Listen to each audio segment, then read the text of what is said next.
Tahukah kamu kalau semua bakat yang kita miliki bisa membuat jembatan antara sesama untuk memberitakan berita keselamatan Yesus? Teks ini berisi dua narasi yang saling terkait.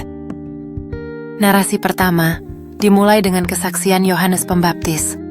Lihat, inilah anak domba Tuhan yang mendorong dua muridnya mengikuti Yesus.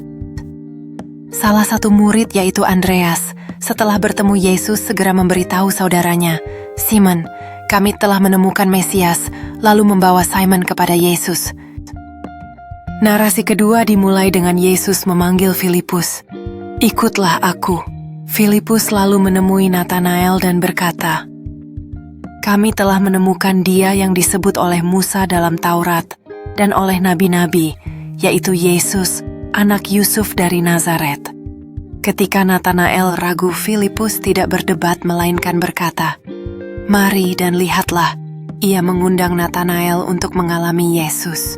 Setelah bertemu Yesus dan menyaksikan kuasanya, Natanael berkata, Rabi, engkau anak Tuhan, engkau raja orang Israel. Dua hal penting diajarkan melalui narasi ini. Pertama, bersaksi adalah panggilan universal setiap orang percaya. Yohanes Pembaptis, Andreas, Simon Filipus, dan Natanael terlibat dalam rantai kesaksian yang berkelanjutan. Mereka memiliki peran penting dalam memperkenalkan Yesus kepada orang lain. Tugas kita adalah mengenalkan Yesus kepada orang di sekitar kita, baik di rumah, di lingkungan sekolah kampus, atau tempat kerja.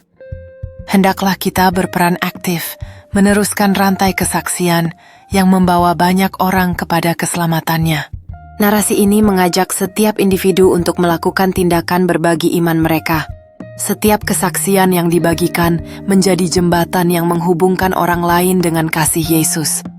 Ketika kita bersaksi, kita menciptakan kesempatan bagi orang lain untuk menemukan harapan dan keselamatan dalam iman. Kesaksian hanya akan terjadi melalui seseorang yang telah mengalami perjumpaan dengan Yesus Sang Mesias dan Anak Tuhan. Tanpa Yesus tak akan ada kesaksian. Yang ada hanyalah informasi kosong tanpa kuasa yang mengubahkan. Kesaksian yang hidup mengundang orang lain untuk mengalami Yesus secara pribadi, bukan sekadar mendengar tentangnya. Karena itu kita perlu terus-menerus bertumbuh dalam pengenalan akan Yesus dan mengalami kuasa transformasinya, sehingga pesan, mari dan lihatlah, menjadi hidup dan berkuasa.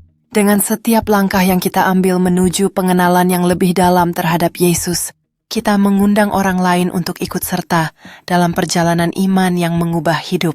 Amin.